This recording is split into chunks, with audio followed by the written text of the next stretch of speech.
Ja suur tänu. Mina annan üle Eesti Konservatiivse Rahvaerakonna fraktsiooni nimel korruptsioonivastase seaduse täiendamise seaduse eelnõu. Ja see eelnõu lähtub eesmärgist, mida ma eeldan, et me kõik põhimõtteliselt jagame, suurendada avaliku võimu teostamisel läbipaistvust.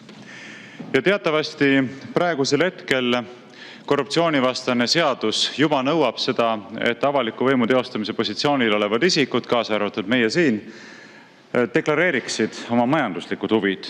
Eks tuleb deklareerida erinevad asjad, mis seal on: vara, kohustused, majanduslikud huvid ja muud majandusliku laadi seosed.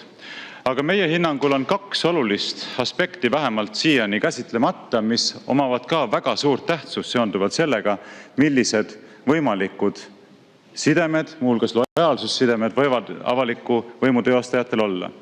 Ja selle tõttu me panemegi ette seaduse täienduse, mille kohaselt siis paragrahvi 14 lõiget 7 täiendatakse 2 punktiga, punktidega 3 ja 4, mis põhimõtteliselt näevad seda ette, et lisaks tuleb deklareerida ka seda, kas isikutel on mõne teise riigi kodakondsus peale Eesti Vabariigi kodakondsuse. Et praegusel hetkel, kujutage ette, sellist kohustust ei olegi. Et ka meie seas võib olla inimesi, kellel on kodakondsusest tulenevad lojaalsussidemed mitte ainult Eesti Vabariigi suhtes, vaid ka mõne teise riigi suhtes. Ja me arvame, et see on iseenesestmõistetav, et see peaks olema sellisel juhul deklareeritud.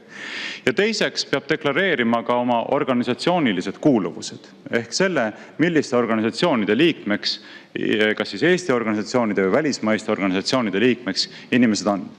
No näiteks, ma arvan, et ka meie saalis siin on mitmeid inimesi, kes kuuluvad, ma ei tea, vabamüürlaste või templirüütlite või millegi muu sellise ridadesse, kusjuures ühte samasse organisatsiooni võivad kuuluda inimesed erinevatest fraktsioonidest. Iseenesest on see täitsa lubatav, aga ma arvan, et avalikkusel peaks olema õigus teada, kui see nii on. Aitäh! Aitäh!